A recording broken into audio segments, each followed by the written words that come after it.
Hi, I'm Brendan Corman, intern for ACS Aloha Contract Services, and I'm here with Gary Nakano. He's the Director of Cargo Sales and Service for JAL Cargo, located just right upstairs above us.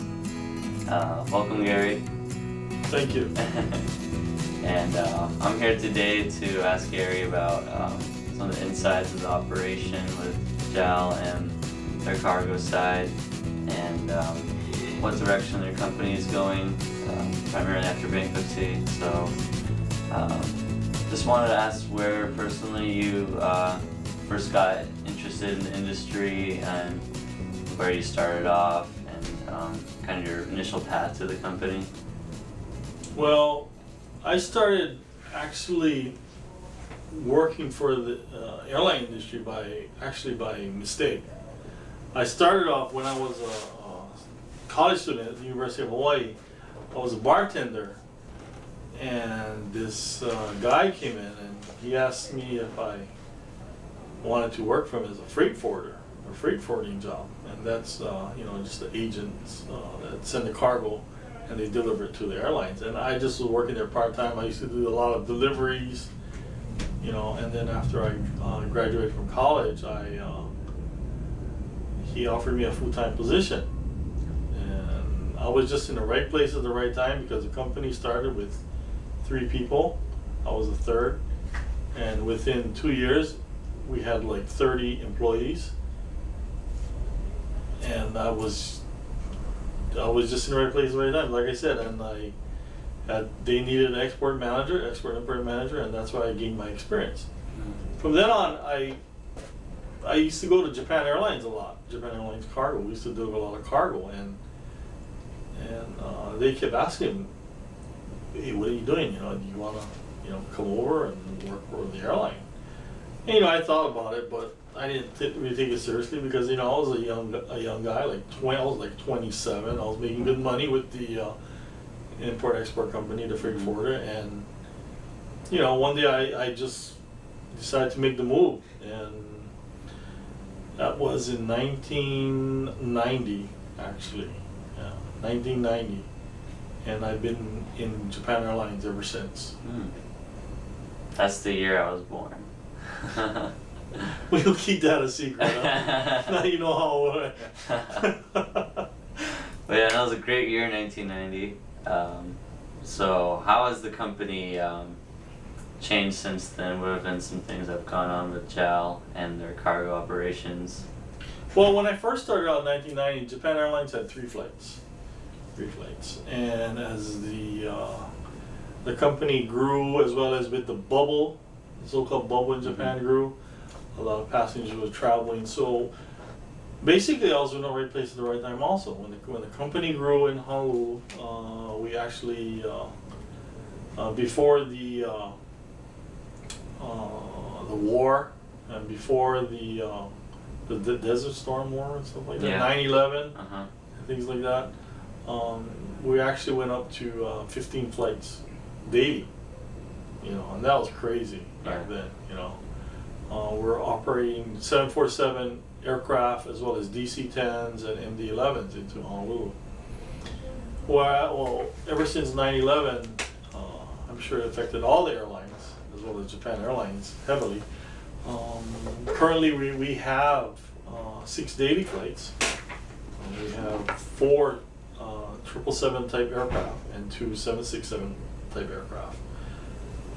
It has impacted our operation only because we used to have a lot of flights before. Now we don't have a lot of flights. But Japan Airlines went into bankruptcy in January 19, 2010. And how that affected the cargo business, especially for Japan Airlines, they had to cut costs. And one way of cutting costs was to get rid of the freighter operations. Well, I don't know how this works, but I'm in the right place at the right time again, because when they cut the freighter operations, what happened is they still had cargo, and they were trying to get cargo to the mainland.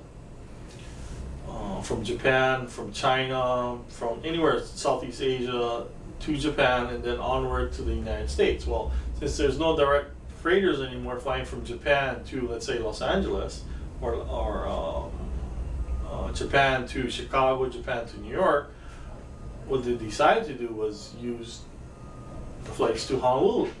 Because we have 6 flights, we have a lot of belly space. They utilized our space from Japan to Honolulu because there's not too much cargo for Honolulu from Japan. We've got our share, don't get me wrong, but the ratio is incredible. I mean, I'd say about 90% of our cargo that stays, actually 10% of our cargo that comes off of our aircraft stays in Honolulu. The other 90% goes on to Los Angeles, New York, Chicago, and Dallas. So, you know, we are in the right place at the right time again. We utilize Pacific Air Cargo, great partners of ours. In fact, their volume has doubled. We've already doubled our numbers from last year.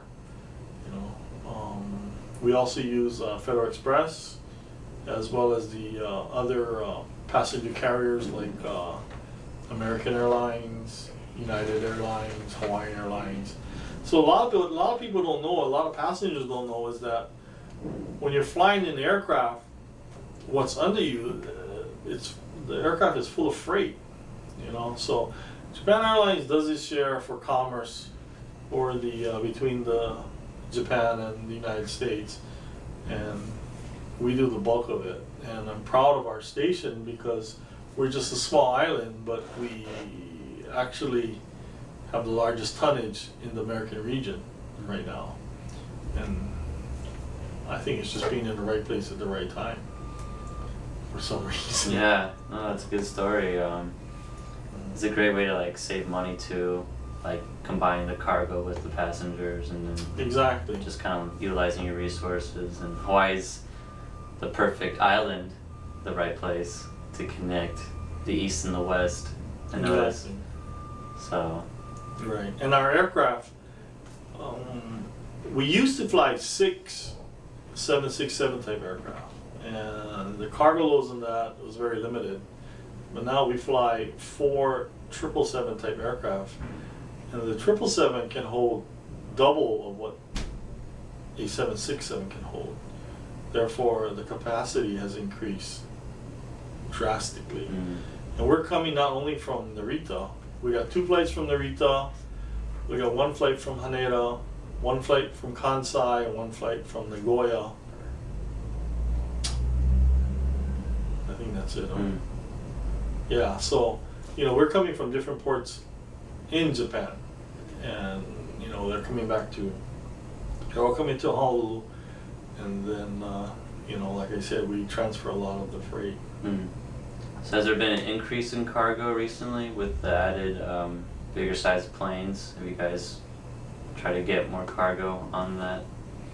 Actually, the cargo has increased from from Japan to Honolulu.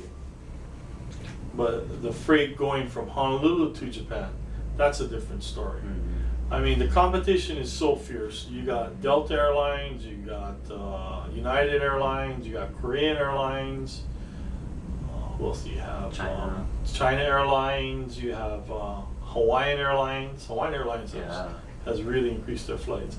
But the competition is so fierce going back to Japan, and Hawaii is not a very, how do you say, like a manufacturer type of state, you know.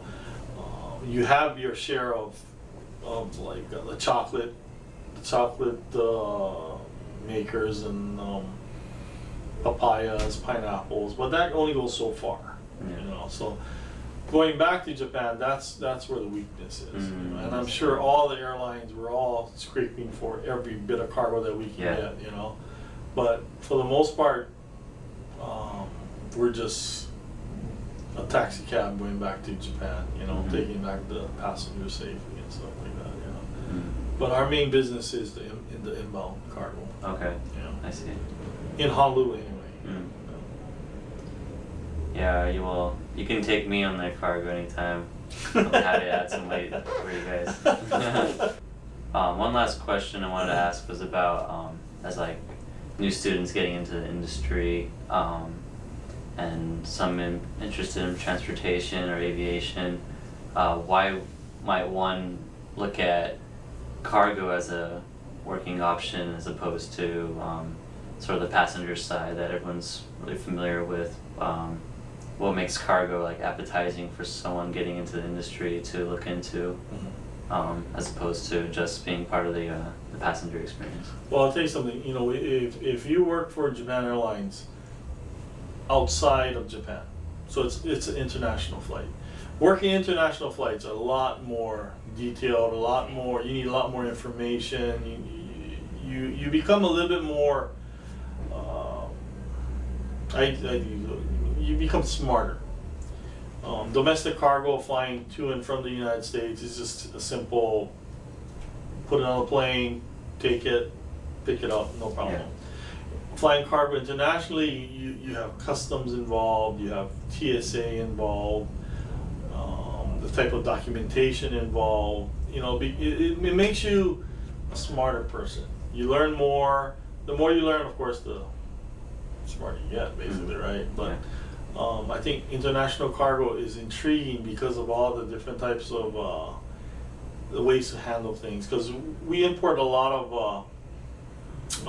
we have live animals, like dogs, your cats, and how to import them, all the documentation that you need, fruits and vegetables, same thing, meats, fish. Fish, as well as your dry cargo. You know, we also import a lot of valuable cargo, meaning jewelry, you know, for duty free and stuff like that. You know, so you know it's a lot more to learn on the international side. But to tell you the truth, I mean, if someone came to me and said, "Hey, would you like to? I would like to work in the cargo business." You know what I tell them? Go find another job.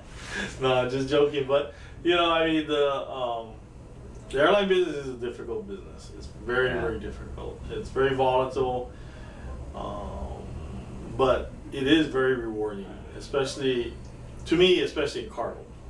Yeah, I enjoy working with customers also, but cargo is a lot more intense. You need to learn a lot more. You need to be qualified for more things, especially like dangerous goods. Dangerous goods is probably one of the most important things that every person in the cargo industry must learn, and it's not easy. Trust me, it's not easy. You have to take a test, you have to be qualified, and then after that you have to make sure you handle it correctly. So it is much more intense than a passenger service type of job. Yeah.